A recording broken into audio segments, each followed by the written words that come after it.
Hello, Danhausen here. Danhausen here to let you know that you are watching Dre41 Gaming. They do video games of some sort. Who knows? Danhausen doesn't. But you're very nice, very evil, do time. And if you do not watch this channel, you shall rue the day.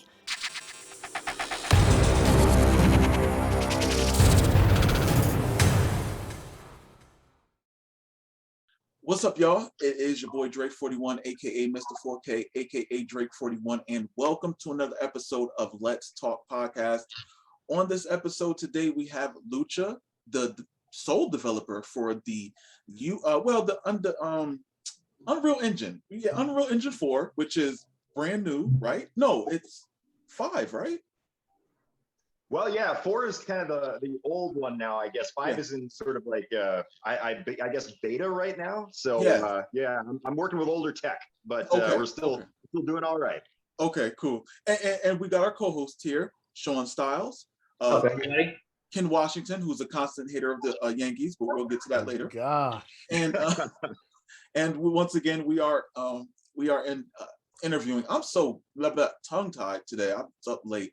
We're interviewing Luchador, and he has a game that he is working on, and a game that I was very excited about, mainly because it's different and it stands out. A lot of people, well, as far as the wrestling game community goes, we're so used to the 2K games that when, we're so scared to really venture out and take chances on other games, and it was something that I really was excited about when I seen. I believe I reached out to you and was like, yo, listen, I need to see what this game is about. So sorry. Yeah, no, Dre, I was just going to say, I just wanted to thank you so much for the support. I think you were sort of like our day one supporter. You were the first one to put up a video. You were the first one to put up some gameplay. You were the first one to really say, hey, this is kind of fun and different. And I can't tell you how much I appreciate that support. So thank you very much. Oh man, not a problem. And just to let everyone know the name of the game, and hopefully I can say it correctly, Bastante Bueno Lucha Libre. You got it. Bastante Bueno Lucha Libre. Absolutely. There we go. So I was sitting around, I was trying to figure out what to call the game, and obviously it's just a prototype at the moment.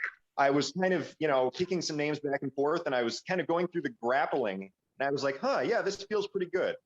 Pretty good pro wrestling. I wonder what that is in Spanish. And so one thing led to another, and Bastante Bueno Lucha Libre. Wow, nice. That's what it means. I like it.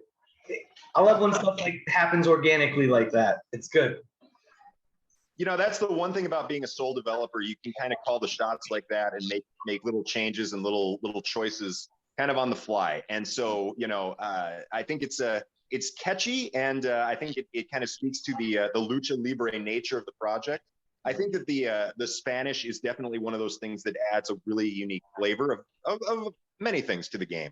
And so I wanted to kind of capitalize on that a little bit. Yeah, I mean, because as far as Lucha Libre games go, I mean, any games that we ever got in North America, the last one was AAA. Yeah, you're absolutely right. So I did a little research into that too, and the Lucha thing came about. I should say I'm not a hugely knowledgeable when it comes to Lucha Libre. I've been a wrestling fan. Well, let's see, I'm about 38 now, so I started watching wrestling when I was about 5 or 6. So we're over 30 years now. And I came up in the Northeast before the New England area. I lived in central New York. And so that was total WWF stomping ground at that point. So I was part of that generation that really came up with, the Hasbro action figures, with the, you went to the bowling alley, you played Superstars or WrestleFest.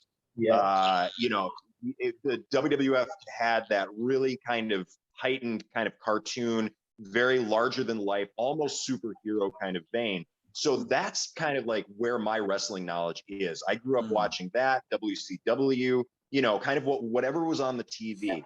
And unfortunately, Lucha Libre didn't really factor into that. So I've used this project a little bit to kind of educate myself a little bit, because really, from just a cultural standpoint, the way that Mexican culture reveres Lucha Libre, it is just so intrinsically, linked to Mexican culture. In Mexico City, Lucha Libre is like a cultural heritage. El Santo, there is no wrestler in the world in his native land that is revered the way El Santo is. And so it's just like, wow, this is such a great form of pro wrestling and a unique form of pro wrestling that is really underrepresented in wrestling games. Obviously, you know, luchadors show up in wrestling games a lot, which is awesome. You know, my first brush with real luchadors was WCW NWO World Tour back in '97. And you know, Rey Mysterio was sort of my guy. Loved Ultimo Dragon, loved those characters. But it's like Lucha Libre keeps factoring in as like a flavor in games as opposed to being the main event. And I'm like, well, there's an opening here. Let's go with that. Let's try something new. Okay, so from the jump, you already had the idea of making this strictly the Lucha Libre game. Do you plan on ever implementing other styles, or is it just going to be strictly Lucha? Yeah, that's a great question. And, you know, of course, it's worth saying that, if, you know, Lucha Libre encompasses a lot of different styles. One thing that I've really been interested in learning about are the different wrestlers that have come from different parts of the world to Mexico to wrestle. And so, you know, obviously you get little tidbits here and there, like Chris Jericho talking about, you know, going to Mexico and wrestling in his book, you know, talking about guys like Ultimo Dragon going from Japan, and, you know, certainly people, you know, in like Michinoku Pro taking a lot of Lucha Libre in their heyday back to Japan, things like that.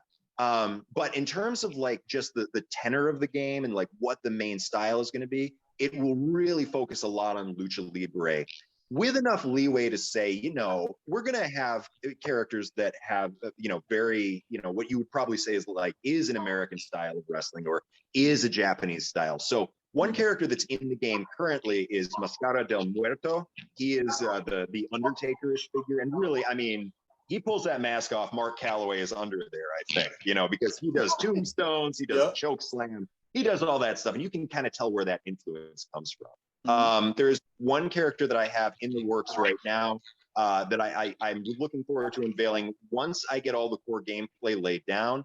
That's going to be very heavily based on the Great Muda. There's going to be another one that's very heavily based on Mitsuhara Misawa. So, you know, you're going to see those other kind of styles and other characters kind of come to fruition, but it's all going to be under the blanket of Lucha Libre, kind of unmistakably. Okay, now see, you mentioned one of my favorites already. You said Muda. So now I got to ask you the question. We see that you have the base of 3 at this point in time with 2 that you're working on. Is there a specific number that you want or goal that you're reaching as far as roster size? Yeah, so that's a great question. Right now, you know, everything is in the prototype phase, and I should probably define the prototype right now as saying it is all about building up systems and gameplay. You know, questions about like, does this reliably and predictably work as intended? Probably a few bugs along the way, but, you know, is this working the way that I want it to? And is it, you know, are we approaching that magical word of fun? Is that working out? And then also, you know, making sure that we have, you know, stuff like AI built in, a few, you know, single player modes, you know, making sure that in a one-on-one fashion, because, you know, I'm one guy working on this, so I've got to keep it a little bit limited just for scope creep, not wanting that to creep in. You know, making sure that, you know, we're being pragmatic about the development a little bit. But right now, you know, so that's a roundabout way of answering your question to say that the roster is going to definitely be limited in the prototype phase. Right now, I'm aiming for 6 characters to be in the full prototype. Once we're done with the prototype in full, saying, all right, we have this core group of 6 and maybe like a boss character that you can go through an arcade mode and, you know, wrestle a few matches and then fight this character. That's kind of what I'm aiming for now. And right now, the way I'm looking at the prototype is that we're going to have, you know, we'll get that all set with, you know, the little small roster with a couple of game modes for multiplayer and single player. We'll get out all of the kind of pre-existing music that I'm just kind of finding around the web and get like actual, you know, original music in. And then we'll see about launching a Steam page for it where people can still for free try out the prototype, but in a more realized phase. And then at that point, I can look at it and go, all right, can I get like maybe a small team together, or can I get a Kickstarter going? Can I, in like maybe, 18 months, I'm back on the Dre 41 podcast saying, hey guys, we're starting this Kickstarter for this game that I'm working on. Stuff like that. So at that point, then we can start talking about expanding the roster. Where my mentality is really, I wish all I was doing was designing characters, because that's really what I love doing. And I have some, I think some great ideas for where the roster can go. But at the same time, I'm pragmatic enough to realize, like, as one person, I've been working on this game now for, I started in December of 2020. So we're coming up on the 1 year mark now. Okay. And, you can see, like, the amount of work that has gone in has been tremendous, but at the same time, it's like, yeah, well, it's still, a little bit bare bones. And so, coming in and saying, oh yeah, I'd love to have a roster of like 70 people. It's just not in the cards at the moment. Yeah. But if I can establish like a good core group of 6, I think that'll give us a pretty good base roster to work from. And then we can expand later as the game becomes a little bit more of like a commercial venture. Yeah, no, that definitely makes sense. I mean, the one thing that, as far as like roster size go, for me anyway, I think the more important thing is not the size of the roster, but just the gameplay and the fun that you have in the ring. I mean, especially when, the base game is, one-on-one, you want to have that lucha feel. So you don't need 100 people in the game. I mean, we play WWE 2K. How many people they have in that game, and how many wrestlers do you actually choose to play with? You don't use the whole roster. You know what I'm saying? So it's like having that focused roster on wrestlers with specific movesets, to where I want to pull off these type of moves. You choose those type of guys. You know what I'm saying? So for me, that makes perfect sense. For me, when I was playing it as well, I was trying to figure out the era of this game and when does it take place. It seems to be more along the lines of maybe 90s. Is that a correct assumption? Absolutely. Yeah. My focus as a wrestling game fan has always sort of been around those Aki games that came out for the Nintendo 64 back in the day. I mentioned WCW NWO World Tour a little earlier. My favorite wrestling game of all time is actually Virtual Pro Wrestling 64, which is the Japanese equivalent. There you go. It's the Japanese equivalent of World Tour, just like super beefed up. So, it has a roster of over 100 people. It has wrestlers from literally all over the world. And it is an excellent slice of that kind of wrestling era, where you can, pick it up and you'll be like, all right, if I had somebody I'm a fan of, not in the WWF or ECW, they're probably in this game somewhere. Yeah. And, that's kind of like when I sat down to like look at the gameplay focus, that's kind of where I lean. So I think there's a 90s feel kind of there already. But also, I was a little kid in the 80s, and I kind of grew up in the 90s. Okay. So, there's an affinity I have for that era anyway. I heard an interview the other day. I think it was the Steve Austin show on I guess it's Peacock now. I was going to say WWE Network. And Steve Austin was talking to Bret Hart, and Bret kind of gave this little offhand comment at the end where he's like, yeah, 90s wrestling is the best era of wrestling. And I was like, yeah, I agree with that. So it's one of those things where that's kind of where my mind and my heart are always when I think of wrestling. So, that's kind of going to be kind of a driving force for me in developing this. I think Ken, who's on this call, mentioned when the 1.1 prototype released that it was like, yeah, I love the old school feel. And yeah, I think that's a good way to put it. And I hate to say it because that makes me feel kind of old too. But, at this point, it's like, yeah, the 90s is kind of old school. But there was a certain way of doing things in those old Aki games that I really want to key in on. And so that's definitely a driving force. But, some other influences that come along with that, I think that the way I'm looking at the way the camera works with some of the flashes when the wrestlers get injured, things like that, that's a very Giant Graham sort of thing. So, I always really loved the way that the camera pushed in dramatically at the starts of matches in those games, how the wrestlers were really screen filling. There's definitely some influence from Capcom games from the 90s, especially the Versus series where, there's that very distinct J-pop kind of music. That was a WCW NWO World Tour thing too, but I always just kind of associated that sound with Capcom. and Saturday Night Slam Masters and stuff like that, where the moves are a little bit more over the top and the character presentation's a little bit more cartoony. And then also, some other stuff like outside of wrestling, stuff like Bushido Blade, where the UI is really stripped down, and you really have to look at the characters for indicators of how they're feeling rather than a bunch of meters on the screen. Yeah, that sort of stuff's kind of important to me too. So that when we say the 90s, coming in from a lot of different directions, I would say that's very accurate. Yeah, and I mean, you could tell because I mean, even like with old school wrestling games that even games from a couple of years ago with a bunch of small details that we don't have now. When they're hurt, they're grasping their ribs. You know what I'm saying? Or they might move a little bit slower or limp. Those like, little things like that. You know what I'm saying? Like we don't even have now. So it's like to even want to implement those in the game. That's really cool, and that's a bunch of detail that we need. We don't need a bunch of meters all over this and percentages and. Why? Like, this isn't Street Fighter. We don't need that. You know what I'm saying? I need to know when I have a finisher, and I need to know if they're hurt. That's it. I mean, that's simplified in just wrestling games. But you were speaking about this before as far as continuous updates for the game and adding AI. So right now, it's when you do play the game, you're playing against the computer, but it's actually a human player. They don't, fight back at this point in time. Is there going to be a difficulty meter or ways that an option on easy, medium, hard? How are you going about programming for the AI?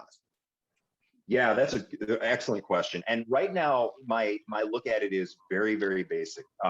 Throughout the rest of 2021, I'm going to be trying to get the rest of the core gameplay features in. So for example, like the next couple of phases are going to be, I want to get like corner grapples in so you can do stuff like superplexes and, Hurricane Ranas off the top, stuff like that. And also running grapples. Now that we have outside of the ring mechanics implemented, I'm going to see about maybe getting some, kind of that old hockey thing where you can pull a weapon out of the crowd, or maybe there's a chair sitting around ringside, stuff like that. Okay. But now getting into 2022, that's where I'm going to start focusing on really getting the AI built in. As far as difficulty sliders, the initial approach I'm going to have for single player is going to be, again, kind of like an old school arcade mode where you go through and you're able to face off with like a few opponents and then you fight a boss character. So what I'll probably do for like difficulty is we'll do like a gradual ramp up where you start with an easy opponent and then it gets a little harder, and then the boss is pretty challenging. Okay. So like in terms of like sliders and things, not initially. That's, I'd like to get the core of just understanding how AI works down before we dive into too much else. But once that's in and we start getting a little bit more, detailed and a little bit more intricate with things, I can definitely see sliders and things like that in terms of, choosing your own difficulty and choosing how you want to do that. Now, one thing I should also point out too, just in case you're not aware, the game is fully multiplayer right now. So if you have two controllers, you can absolutely have a match with somebody else. Yep. So the player two characters, actually, if you have two controllers, you can have a match today, which, I think, it gives the people a little bit more, there's a little bit more depth there, I think, than just beating up the mannequin, so to speak. Oh no, yeah. I did realize that that it is two human players that you can use. I have fantastic. Yep, and I have multiple Xbox controllers that I could plug into my PC. Just to do that. And with today's kind of world that we're living in, it's kind of difficult to be that close to somebody. Oh, for sure. Yeah. Just a touch. I've looked at trying to do some online play, but like right now it's just out of scope for what I know how to do in Unreal 4. Really, this whole thing started for two reasons. The first, three, I guess. The first is, of course, I've always kind of wanted to sit down and make a wrestling game. And, I've spent years kind of thinking about like, well, what would I do? And a lot of the traits that I've thought of, the Lucha Libre thing was very new, but, a lot of the traits that came through were like, all right, well, I know I'd want to have kind of like an Aki style grappling system. I know I'd want it to be kind of colorful and over the top and a little bit family friendly so that, kids could pick it up without worrying about, their parents and what the parents are thinking. Because, when I got into wrestling, I was a kid and, I played games that, kind of engendered a love for wrestling. So that's important to me too. and also, thinking about other things like, okay, kind of hitting that 90s era, the things I miss from old wrestling games, like the music, like, one thing I'd love to do down the road is put like a little intro video in, kind of like they had in Revenge, where, Sting shows up in the middle of the road, just stuff like that, because that adds so much character, and it introduces people who might not know about wrestling or really the characters to like, okay, well, this is what these characters are about. So you can start like getting that little check mark in your head about like, oh, I like that guy, I should try to play as them, that sort of, that's the sort of stuff I'd like to build it. But then like on a pragmatic level, it's like, well, I don't really, I've been working as an artist for about, I think I'm going on now 17 years as a professional artist. So like I've worked in games for a long time, but it's always on the art side, and always with, I've worked in studios where it's like we have our own proprietary engine, we have our own, system way of work. So the extent of working with graphics was very much like, all right, well, I'm going to turn over my art to the engineering team, and they're going to implement it. And that's about as far as it goes. So this was a chance for me to sit down and actually work with an engine from a programming standpoint. And Unreal, it has a very user-friendly, at least for an artist, interface, where you can work a lot with, the blueprints, where it's more like visual nodes as opposed to a lot of written code, which I've never been able to really get my brain around it and fully understand how that works. So, in sitting down with that, I also looked at the Unreal Marketplace, because there's a lot of great options and assets there. And two things immediately popped out to me. There was a guy named John Van Dam who came up with a grapple component. So I looked at the documentation for it, and it's like he's showing people grabbing other people and doing stuff. And I'm like, oh, wow, I can totally see a wrestling application for this. And then there was another guy named Ali Z, I believe. You'll have to forgive me if I got that name wrong, but he came up with a lock-on targeting component, and it was like, oh, well, this would be perfect for a wrestling game. So it's like taking those components and seeing like there's a benchmark to work from. It's like, okay, well, plus we have a global pandemic right now, and I can't really go out and do a lot of stuff. So let's make this the COVID project. And I thought initially it was going to be like, all right, I'm going to learn how to do a little bit with Unreal. And I'm going to, just kind of try things out a little bit and, work with the engine and, see what comes of it. Maybe we can get a couple of, melee moves in, maybe a little bit of like grappling. But then it was like, I started getting it in and like, this feels solid, I think this is working. So it's like, well, let's see how far we can take this. So by the time May rolled around, and I've been working on it for a few months, I'm like, you know what, let me put this out for the community, because I really don't want to work in a silo where nobody ever sees this. Let's see how other people feel about it. And, if nobody likes it, then it's like, well, okay, I can, I at least learned something, and we can move on from here. But then, if folks like you, like the new Legacy guys, Game March, Smack Talks picked it up, and they're like, this is actually kind of fun.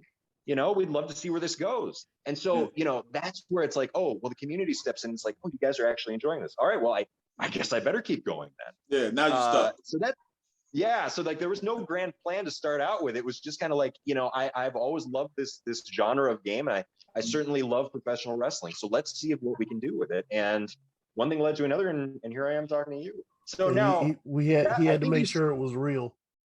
Yeah, well, yeah, that too. We want to make sure, and that's kind of the thing too, where it's like somebody who comes on the scene as a new developer, and it's like, listen, guys, the proof's in the pudding. Here, try it out. Don't just look at screenshots. Let's not just show video. Let's actually give you the chance to try it out and see how you feel about it, because that's where a game is going to live and die, is that minute-to-minute gameplay. Yeah. So for me, that was an important thing. Now, I think, and I'm so sorry here, the initial question was about AI. So, and I know I went on this winding path away from that. I apologize. So let me get back to that for a second. So for artificial intelligence for this, 2022 is really going to be where I buckle down and start looking at AI. It's going to be a lot easier, I think, from my understanding of the documentation on artificial intelligence, where I have characters established and I have move sets already built in, because at that point, it's just getting the computer to take over as opposed to a human player. Yeah. And that's probably way easier sounding than it actually will be in reality. Okay. But I have been kind of dipping my toe in the water. So a couple of new things that are actually in the prototype I sent over to you the other day. Number one, we have a thing where, like, if you whip the character, your opponent, to the corner, there's a chance that they'll put their foot up. So if you run into them, you'll get knocked over. there is a chance in the grappling where, you know, for like only 1 or 2 moves right now, but there's a chance the computer will automatically reverse the move. There's a low opportunity, but it can still happen. And then there's also the chance where if you're throwing melee strikes out, the computer might automatically respond with a retaliation attack. So, you know, those things have actually not been that hard to implement.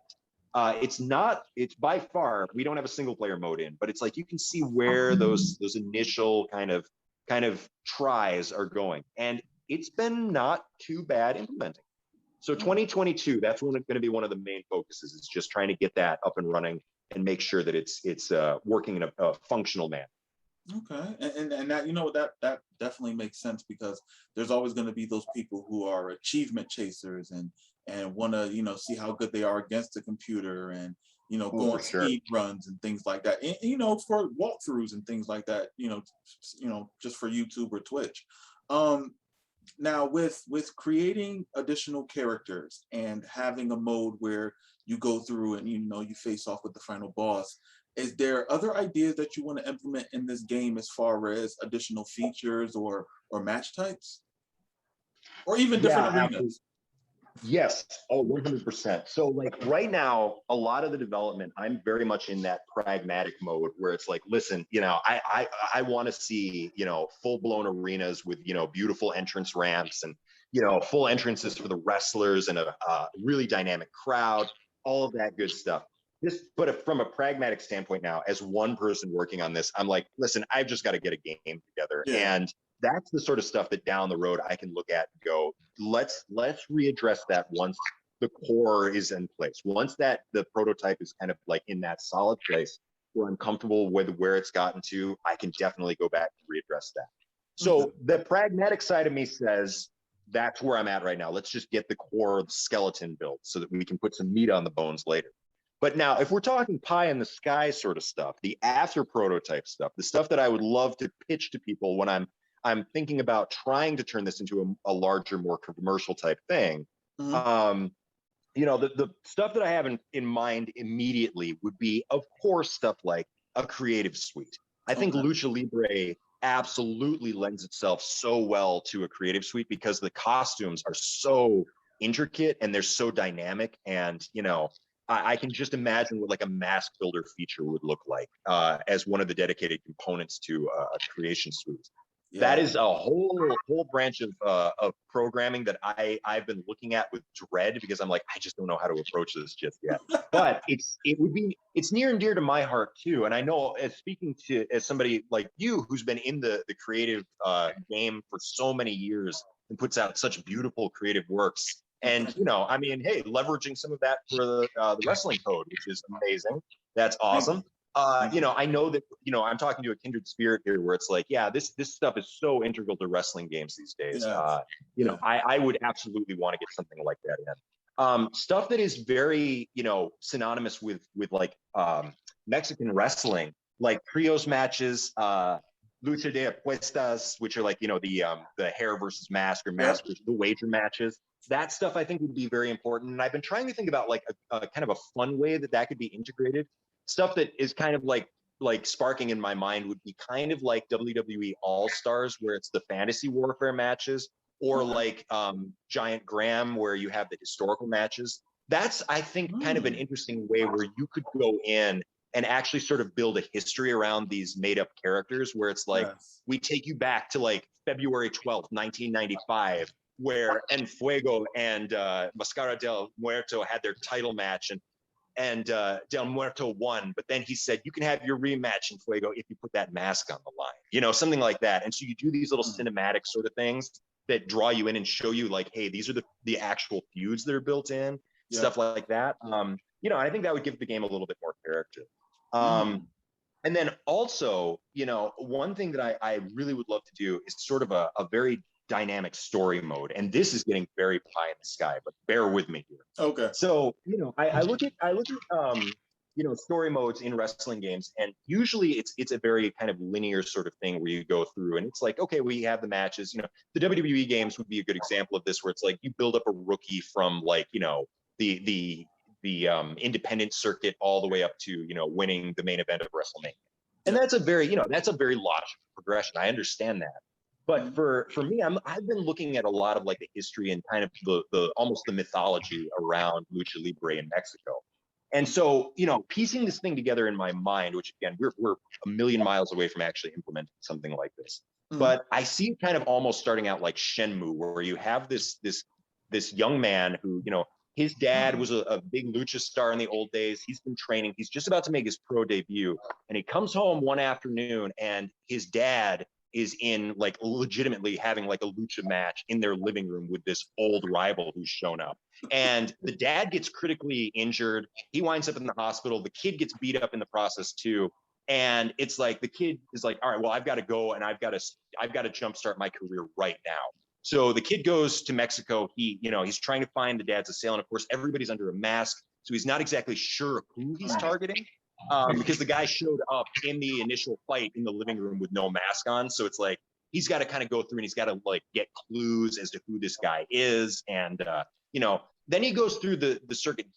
Part of the experience would be like, you're earning money to build your own lucha outfit. So you can kind of dictate how you look through the story mode.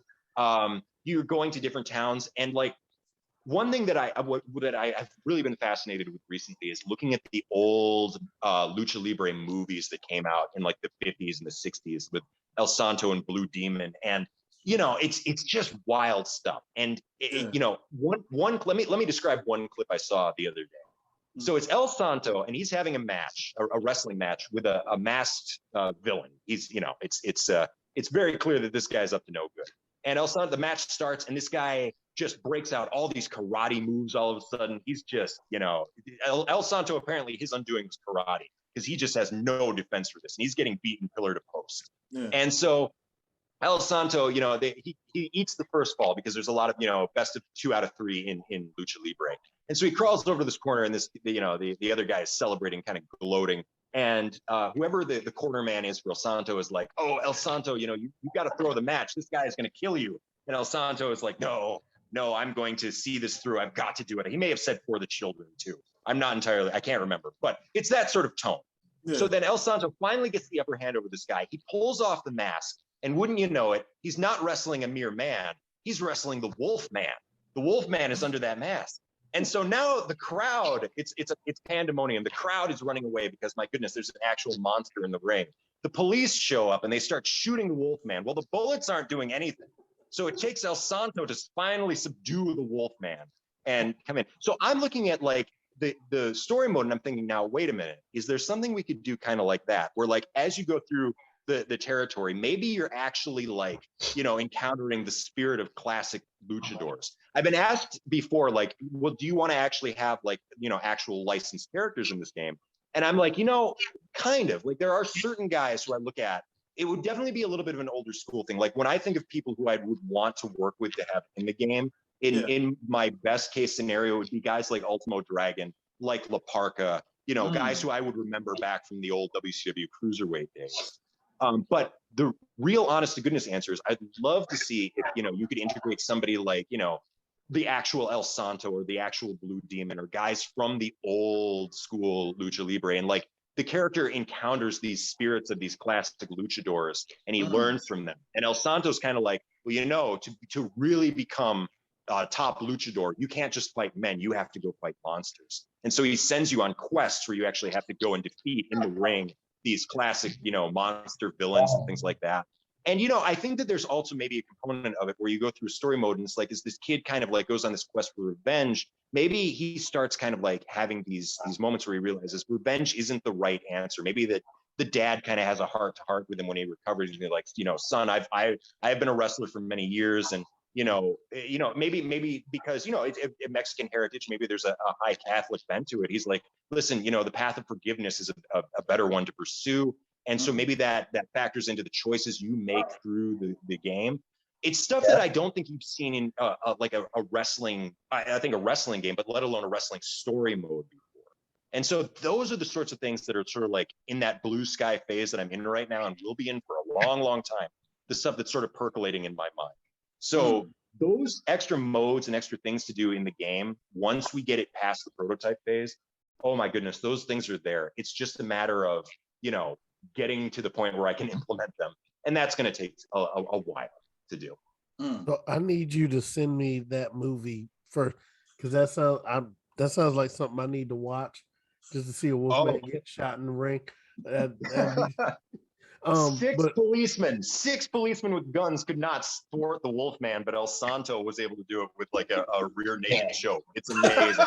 Man, I'll definitely see if I can find that. And send it over to you. I need to. That is was the naming process of the wrestlers the same as like you naming the game itself, just kind of an organic thing that came about? Yeah, you know, I will say, like, some of the names, and this is where my ignorance comes in of Lucha Libre, where I'm still learning. Like, I wanted to have names that would be, you know, kind of evocative of what the characters were. And one thing that I love about Lucha Libre is, you know, the characters sort of wear their character and their like personas, and, you know, whether they're a good guy or bad guy, on their sleeves. It's very like, you know, it's very good versus evil. It's very like, you know, you can tell if the character's a good guy or bad guy. You can really tell what they're all about. And so, like, as I was naming characters, I looked at it and I said, all right, I'm going to kind of look at this from like color palettes, where it's like we have a blue guy, you know, the yellow mask guy, and then the guy who's kind of like in black and purple. And it's going to have this visual distinction. And then I started thinking about names for them, and I thought, well, okay, like Raul Azul, he's our grappler character. I'm like, well, that's kind of a cute sounding name, and I think that one will stick with people. And plus, you know, it really kind of speaks to kind of the Lucha Libre, but also that kind of there's a catchiness to it. And Fuego, now this was the thing. I didn't realize that there was a character, actually a Lucha Libre, honest to goodness Lucha Libre wrestler right now named Fuego. And then, of course, now in AEW, we've got Fuego del Sol. So it's like, I'm not trying to rip anybody off. It was just like, I've got a guy with kind of like a fiery design. Yellow and orange seemed to work for that. So it's just like, oh my goodness, I'm not trying to gimmick infringe anybody. And then Mascara del Muerto, I looked at it and it was like, all right, well, this is very much like a thinly veiled Undertaker reference. So, you know, dead man's mask. What is that in Spanish? Mascara del Muerto. Okay, well, that sounds pretty cool. MDM, yeah, we can put that on the tights, and we can put that, you know, as an insignia. So it's like, okay, yeah, I mean, a lot of it is just kind of that organic planning, and, you know, just, or not organic plan, that's kind of a weird juxtaposition. It's kind of that organic process of, you know, just seeing what the characters are and then kind of pegging names to them.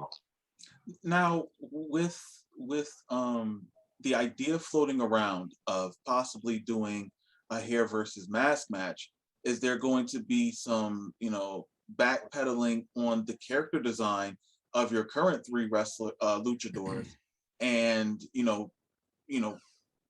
morphing them with, you know, a face underneath the mask or hair possibly? Yeah. So like the initial group of characters, these 6 characters that I'm envisioning, are probably going to be all masked characters, because I'm not really thinking about mask versus hair or anything for the prototype. That'll be kind of like for the future. Okay. But once we can expand the roster past the initial 6, I would definitely see characters with, you know, the long hair, characters who are not strictly masked luchadors. And that's where I think you could get in there and have like the hair versus mask and stuff like that. You know, I think too, like, I think that I could definitely see, like, you know, maybe you do something where you defeat like somebody in a hair versus mask match, and then you unlock a special skin where you can see what the character looks like without the mask. I do think that a lot of the hair versus mask stuff, especially if it's like one-off cinematic style matches, you could probably do that with, like, you know, some very flashy cutscenes to show like what the character removing their mask, and so you see it more in like a cinematic as opposed to the actual game. But I think there are options, and you know, I definitely could see a thing where, you know, here's like masked version of the wrestler, here's unmasked version of the wrestler, and that's a very intriguing thing to me too. Okay. And now with, you know, you're saying that you really want to base this game 90s style. A lot of the 90s styles games have some, you know, weird unlocks, big head mode, or, you know, anti-gravity mode or something like that. Is that something that you might be looking into for this game? You know, the big head mode, I think especially a lot of people wearing masks, kind of makes a lot of sense. You know, I will admit, like, initially when I was sitting down to make this game, I was really kind of agonizing a little bit over the graphical style. In part because like I looked at it and went, I don't want to have to worry about stuff like, facial animation or like cloth physics or any of that stuff. So that motivates going a little bit more old school anyway. One thing that I had thought of originally was like, do I want to go with that kind of like Aki or even like Virtua Fighter, detached limbs, very, almost like cubist looking characters. Yeah. And I ultimately decided against it, where it's like, now we can leverage a little bit of modern technology behind this. But that would be something I'd actually be kind of intrigued by, where maybe there's like a super cubist, super de-resed version of everything. Where like an 8-bit res version, yeah. That would be cool. I'm sorry, say that again? I said kind of like an 8-bit, resolution where it feels very retro game style. Yes, absolutely. So it's like super polygon wrestlers, I could see doing something like that and having that as kind of like an unlockable thing. I think that there's certainly a line that you cross that is not appealing to me. So like, I think of like Warzone, where they had like the beans mode where you punch people and they burp like that is not as like intriguing to me, I think. But I think that incorporating stuff like that is just like a little cool nod to the 90s. Yeah, I could totally see doing that. I appreciate you mentioning that, because that wasn't something that I thought about too much, but now the wheels are kind of turning. I gotta start making the list of like kind of like future dream goals. Okay. And so with the possibilities of adding so many different things to the game, atmosphere is also another important feature to any type of game. Now, right now, you do hear the crowd noise, you do hear the announcer. First question with that, is that you doing the commentary? The second one, are we going to see different arenas with the crowd? Yeah, so the first question, am I doing the commentary? I wish I could say I'm that fluent in Spanish. I am not, unfortunately. I'm very fortunate that I come from a very diverse family, and my cousin's husband is from the Dominican Republic. And so I was able to contact him, and I was like, listen, you have an awesome voice for this sort of thing. He's a very busy guy. He works a couple of jobs. He's a devoted father of 3 kids and a devoted husband. So it's like, I know you're super busy. But is there a chance that you could maybe do some commentary? And he's like, yeah, absolutely. And, I have a bunch of different commentary tracks that I'd love to get him through. We've only been able to integrate a few of them into the game right now, because of his schedule. Yep. But, he's hitting all the right notes for what I'm hoping for, where everything is a little bit over the top. Everything feels like it's, this is like an epic struggle. And one of the things, too, that was very important about that for me was that, playing a lot of Japanese wrestling games growing up, I always loved in, say, like Champion Wrestler or Giant Graham, where you had that announcer that just sounded like they were losing their mind at everything. You hit a stomp on somebody and the announcer would just like freak out about it. Like you would just hit your finisher. Yep. And so I was like, we've got to have something like that in this game. And I also realized, it doesn't really matter if you can't understand word for word what is being said, if you understand the intent behind it, because it just adds that extra texture, that extra flair, that extra bit of excitement. So for a game like this, which is really leveraging a pretty intense cultural bent, I'm like, well, we've got to have some Spanish commentary. Absolutely. And he's been doing an awesome job. So, his name is Esteban. Esteban, if you do listen to this, I thank you so much for the awesome work you're doing. I can't wait to hear more. And I'm sorry, I've completely forgotten what question number 2. Oh yeah, the arenas and things like that. Yes. So I actually did start, I was sitting down and kind of like coming up with new textures for the ring mat at one point. It was one of those things where I realized I'm devoting way too much time to this and I need to focus on just core gameplay. I also was like starting to get some crowd characters together with, doing some like cheers and things like that. But again, it was just kind of like, should I really be focusing on this right now? Let's shelve that for a little bit. And so like for now, the answer to that is I'm not going to be focusing on like a lot of different arenas or crowds or anything like that. Now, down the line though, once we get the core gameplay and once the prototype is a little bit more set, that's something that I think I can circle back to and start focusing in on a little bit more. One of the things that I was actually pausing on has been like, because I've been trying to get like ring mechanics to work well. trying to come up with like new textures and new ring stuff. Until that got locked down, I was like, I really probably shouldn't focus in on this too much, just because we want to make sure the mechanics are in place. That's actually one of those things with like a 6-sided ring where I would love to put something like that in the game, for example, but it's just one of those things like right now it's not feasible just because of the way the ring is set up. So it's not visible in the game at the moment, but there are a lot of triggers in the ring where it's like dictating if you hit the ropes, it ricochets you back in the opposite direction. If you hit the corner, it makes you, kind of slump for a couple seconds. If the opponent's on the outside and you run at the ropes, you'll do a jump out of the ring. It's like there's some very, very specific stuff going on there that getting the 6-sided ring in would translate into a lot of new programming challenges that like at this point, I'm like, you know what, we got a workable ring. Let's stick with that now just for the core. Once we move past that, like all that stuff, like one thing I'd love to do at some point is sit down with Gakdaw and talk to him about the lighting he has for Ultraviolence, because I love that atmosphere he's come up with. I love the way that he's got like the little like light rays coming off of the overhead lights, stuff like that. So, if he's willing to share some secrets, I would love to sit down and talk to him kind of about his art direction a little bit, because I love how that looks. It's just not really where my initial focus is right now. So down the line, absolutely. Right now, prototype, to be continued. We'll come back to that topic. Definitely. So as far as the game goes, and I know people are probably going to ask this because they always do. This always happens, guaranteed. Of course. Now, I can accept it. You're still working on it. Let's not worry about it just yet. But just for the people, is there a release window that you have set for the game? Yes. Okay. So there are 2 ways to answer that. The first is prototype. Now, what I would love to say is that we're looking at, based on the way that things have been going right now, I'm hoping that within like the next 18 months, I can get that Steam page up and we'll open it up to kind of the broader community. Because obviously itch.io is great because it's a free platform, but it has such a small reach. The Steam page, I'm hoping to get up, and that would kind of be our initial kind of launch in a more proper way.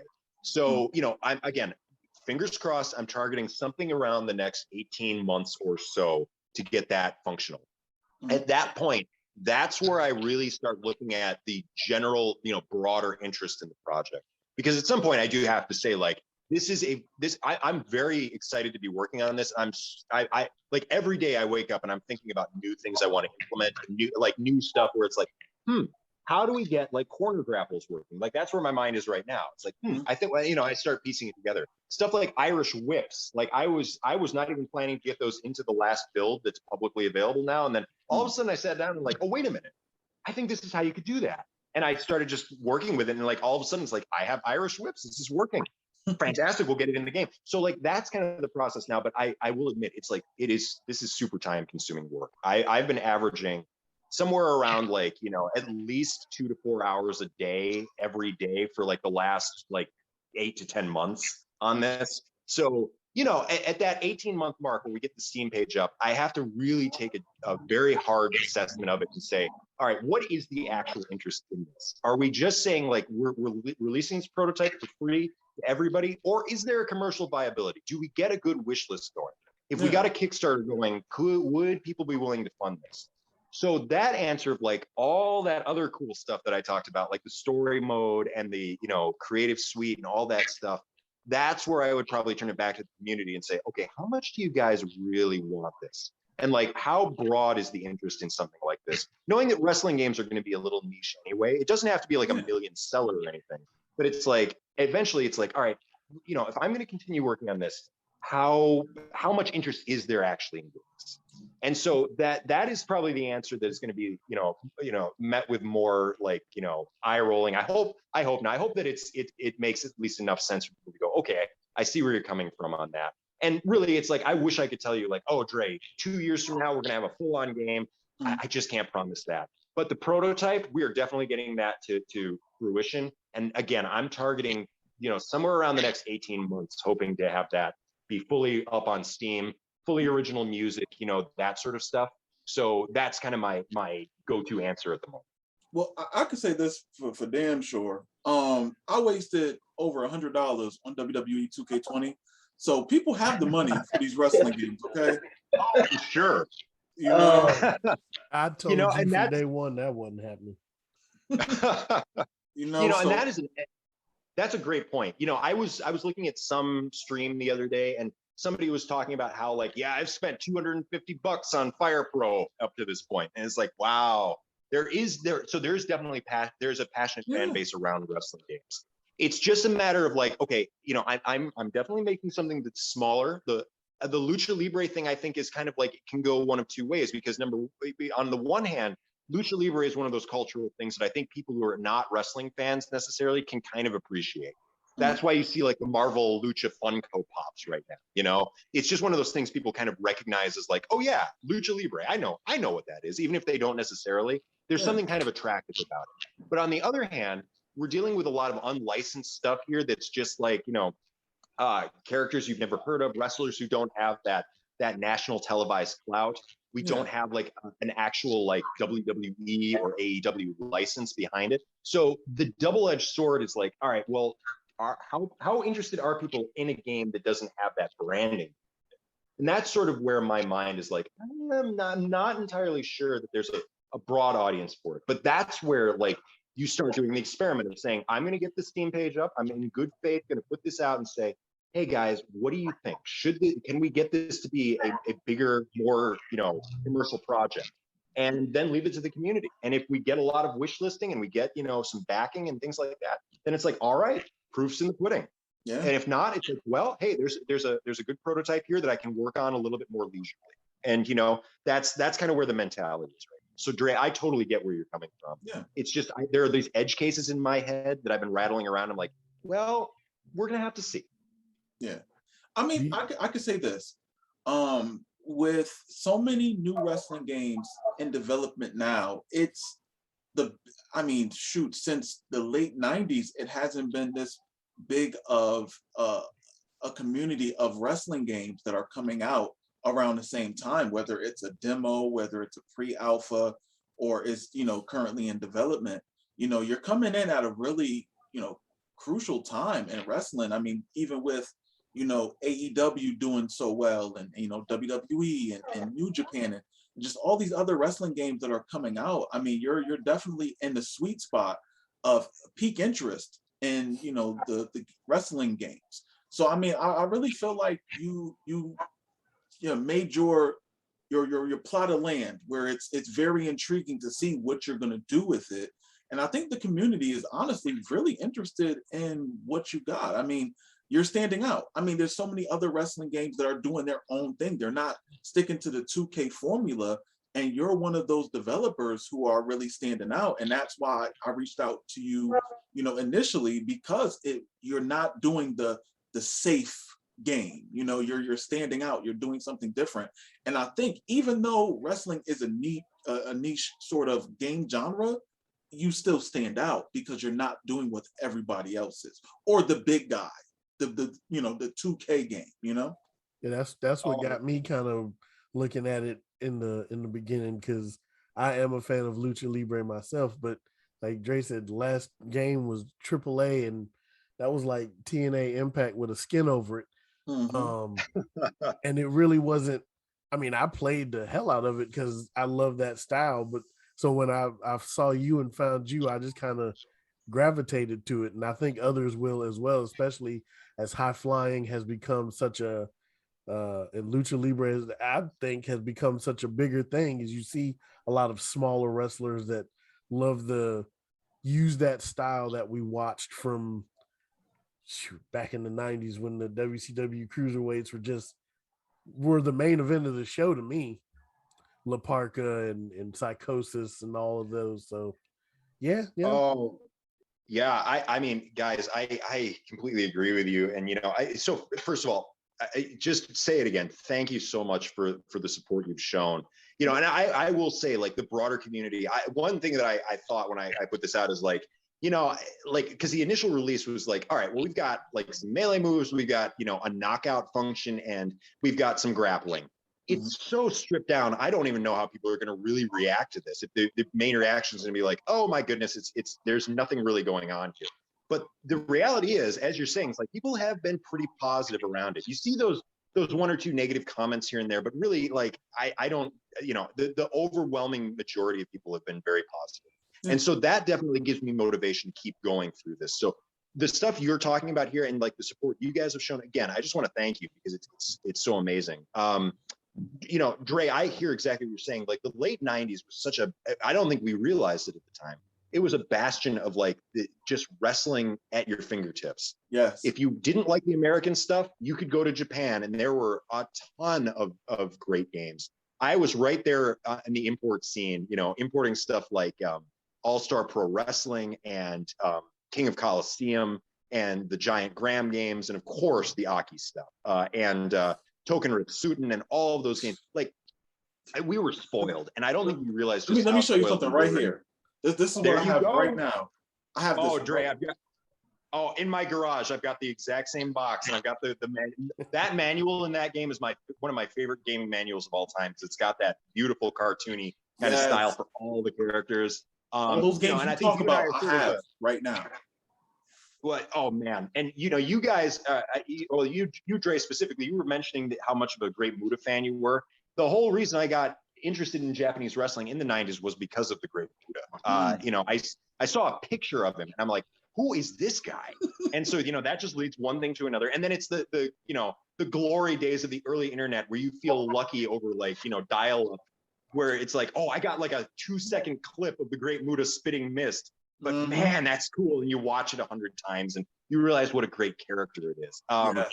You know, but back to the game thing, you know, it's one of those things, I agree with you. And where it's like, we live in an interesting time where now there are so many of these little projects that are springing up where I think for longtime fans like you and me, it does feel like, again, wow, there's variety. I had no idea that there were so many people making independent wrestling games until I actually got on Twitter and put out the initial prototype build for people to try out. And then I started going like, oh my goodness, there are all these different projects and they're all so different and they're trying different things. And I don't look at that in any way, shape, or form as competition. I look at it as like, this is a great, thriving community that's trying a lot of new stuff. And the fact that I get to be part of something like that, well, that's phenomenal. And I also think that, you know, I occupy a space where I'm sort of a traditionalist, but I'm also bringing to it, you know, again, that Lucha Libre focus that that's sort of been ignored. So I definitely appreciate the support, and I appreciate the sentiment that it's like, you know, there's definitely a unique factor here going on. Yes. My only concern, like going forward, is just like, again, on a more wide scale commercial thing where like I would definitely need to get like a team together. I'd need to start thinking about, you know, actually being able to provide some money to some people who could help me bring this whole thing together. It's just one of those things where I look at it, that's a whole other level. And I just need to make sure that there's that level of support for the project. But there are some very, very easy ways to do that. And I think once we get to that point, it'll be pretty easy to tell quickly, like, okay, there is that interest or there isn't. And I, like I said, for me, I'm always going to keep my eyes on the project and always share, you know, all the progress that's being made, because once again, I want to get these games. I want them. Like I literally bought and built a custom PC just to get these wrestling games when they come out, because I know not all of them are coming out on console, and I only got an Xbox One, you know. So with me, it's like, listen, I don't want to be left out. I don't like. Listen, the last wrestling game I bought, literally spent $100 on and barely played it. I went through career mode, and that was it. Didn't do nothing else. So it was just like they got my $100 for nothing, you know. So with these games that are more passion projects, as opposed to these, you know, AAA developers who have millions of dollars and they're pumping out nothing. Garbage. Yeah. Well, So I think your it's word like, in there, that passion project. Exactly. I'm behind it 100%. You know what I'm saying? So it's like, for me, it's an honor that you even, you know, allowed me to you know, play a updated version, that you're interested in taking these, you know, interviews and wanting to talk and wanting to explain these games, the game that you're making. So, I mean, I definitely appreciate the time that you're taking just to do this, because honestly, you didn't have to. You could have just been like, somebody else will do it. Or you could have just been like, no, I'm going to sit on this game until I'm ready. It could be a year from now, 2 years from now, and I'll put out a demo when I'm ready. But you're showing that passion to where it's like, here's what I'm doing, play it. Let me know. You know what I'm saying? That right there, I appreciate, because these AAA developers aren't doing it. They're just gonna put out a game. Yeah, and they got put out a trailer. passion to cash in. You know Yeah, what I'm saying? basically. So it's like, I definitely appreciate the Just work. trying to cash in on that label. Oh, guys, I appreciate it so much, and I thank you, very much for checking the project out, and for your passion too, as both wrestling fans and gamers. I said it earlier, but this came about, in large part at its core, just because it's something I've always kind of wanted to do, and I always kind of felt like I was kind of a man out of time, where like if I were born and like kind of in the right situation, I would have been like a Japanese guy born in like the late 70s. Who could have gone to work for like Capcom and then the Man Breeze and then Aki, and actually worked on those old games. Because I've gotten tidbits about like the old Aki, like their office setup, and I'm probably romanticizing this a little bit, but it was just like, it just sounded like it's a bunch of people who just are so passionate about pro wrestling that they would go to the office, they would work on the game, they'd have their old little CRT TVs set up so they could watch the moves and animate them frame by frame. And then they'd go to the wrestling matches at night. And then every day it was sort of rinse and repeat. And putting myself in that kind of mode of thinking back, if I could be in any era as a young man, kind of like breaking into the games industry, man, I would give anything to be in that position, because I would have easily fit into that culture. So now, I have the opportunity to actually like, well, sort of on my own terms, it's a one-man show, but I can sort of do that where, hey, I've got the clips now, the move animations and things like that, where I'm able to grab something off of Google and just watch the move and then go and animate it. I can set up, and so I feel like I'm kind of a kindred spirit to those old developers, where it's like, yeah, we're just kind of bootstrapping it a little bit and we're putting this together. So the fact that there's an audience to recognize that, and to see that there is, as you say, it's a passion project. It absolutely is. Yeah. To have people appreciate that, it means the world. So thank you so much. No problem. Do you still play games these days? I'm sorry, can you say that one more time? Do I still play the 2K games? Any of the games, the old ones, new 2K, any of them? Yeah. So I will say that the videos that came out of 2K20 did kind of scare me away. I didn't really want to jump in just because it looked like there was so many glitches. And just to throw it out there, having been in game development for a while, I can understand from the 2K perspective, like if you lose a development partner in the middle of a production cycle, that is rough. And I have no doubt that those developers worked long hours to put that out. And I will bet you that like they're the stories of what was going on in the office was probably a horror show when Ukes left. So I can't fault them. It's like they're at the end of the day, developers in offices like that, it's just hardworking people who are trying to support their families, and so they're trying. There's a corporate side to it, of course, too, but like the individuals who are actually trying to put stuff together, when you're dealt a blow like that, it's like, guys, I can feel it, because I've been in situations like that before. But anyway, just as a little aside, yeah, for wrestling games, I think the last one that I played in kind of like the new games that were out was 2K19. I didn't get extensively into it, but I think it was on sale. It was like $20, so I decided to pick it up. I absolutely, though, for like older wrestling games, I will break out stuff like Saturday Night Slam Masters, the old Aki games, specifically Virtual Pro Wrestling 64, because it captured my heart years and years ago and it's ruined all other wrestling games for me. A Fire Pro, I definitely played that. It's one of those games where I'll pop it on every now and again and just like get very into it for a couple of days, and then I'll put it down and I'll come back to it after a while. Of all the games, again, the 90s have ruined me, but Fire Pro Wrestling X Premium is sort of my go-to when I think of Fire Pro.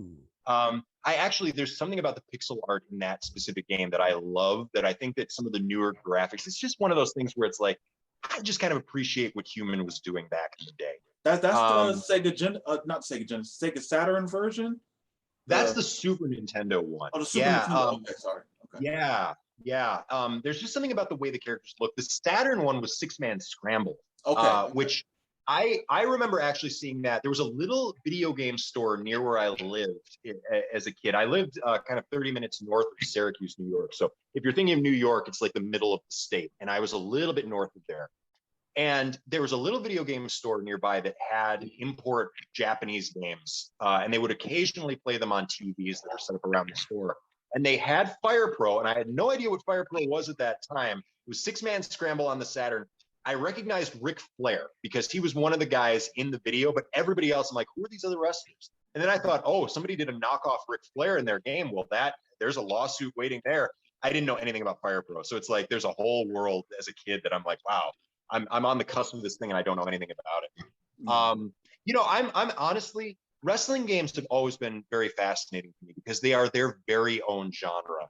Like I can go back and I'll play a game like WWF WrestleMania Challenge. That's the one with the Ultimate Warrior kind of on the title screen, where you can play as yourself through the arcade mode. And they have the, and there's definitely stuff in that game where I'm like, okay, this is dated. Even in its time, it wasn't that great. But I can also look at it with an appreciative eye because I'm like, you know what?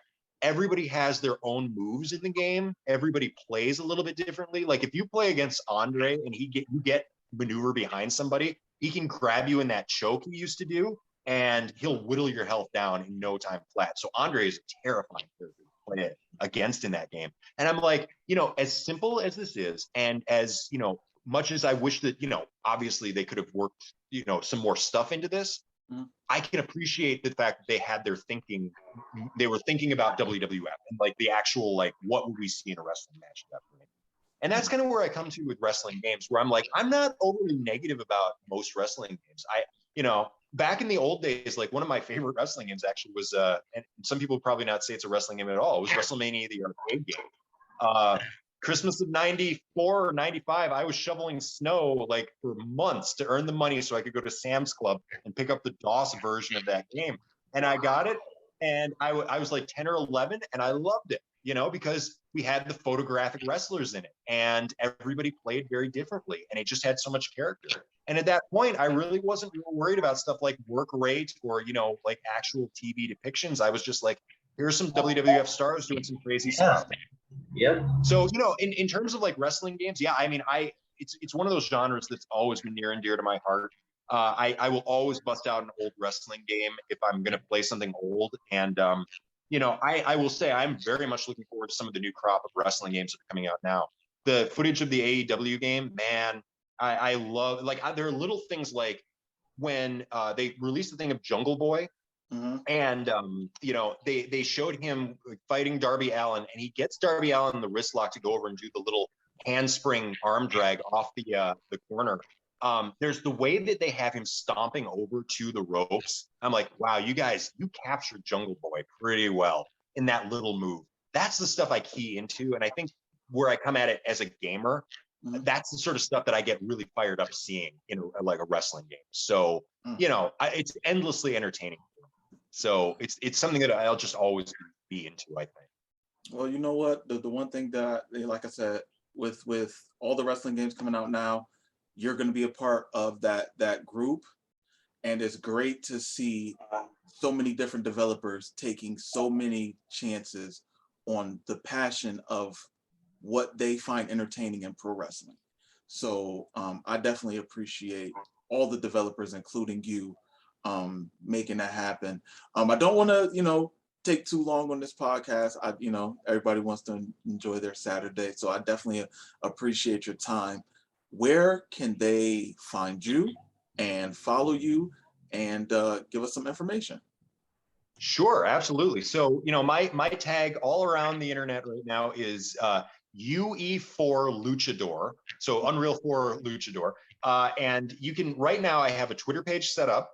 which is probably the best way to connect with me, because it's where I'm going to post the most like little game clips and updates and things like that. I also do have a YouTube page under the same name, so people can go check that out. That's where I put up longer form videos, where like if there's a new prototype build coming out, I'll kind of detail what is going into that build. I'll put up like a reel of new move animations and stuff like that. And of course, right now it's on the Itch.io page.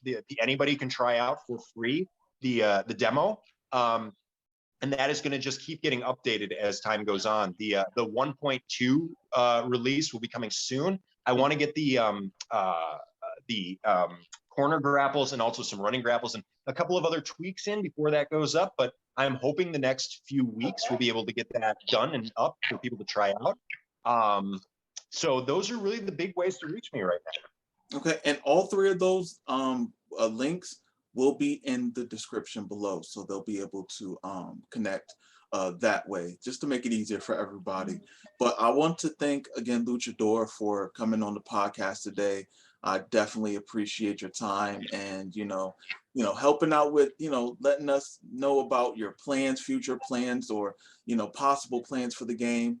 I'll definitely share whatever I can, whatever I see, I will definitely share it with the community. Thank you once again for coming on. I definitely appreciate your time. Oh, Dre, thank you for having me. It's been a great chance to not only talk about the game, but talk to you guys and connect. And it's been a lot of fun for me. And also, thank you so much for helping to kind of promote the project. Again, your passion as both a gamer and a wrestling fan it really shines through, and having people like you talk about in such glowing terms stuff like what I'm working on, it's not only tremendously helpful, but it's a tremendous motivator to keep going. So thank you very much for that. And thank you for putting out all the old school wrestling game videos that you do. It makes me feel like a teenager again every time I see one of those videos come up on YouTube. So keep up the great work. Oh, thank you, man. Like I said, we're around the same age, so I grew up playing these games too. So I got to now, since I'm older and I got a little bit more money, I'm making sure I get these games and I play them. I was gonna say, there you go. Kind of dating That's the way to do it. Some of those games he called out there. As long as they're fun, that's all that counts. That's true. There you go. There you go. Absolutely. But as for Sean Styles and Ken Washington, the constant hater of the Yankees, thank you guys for watching the Let's Talk podcast. Like, subscribe, and follow Luchador. Link in the description below. We'll catch you guys on the next episode. Later.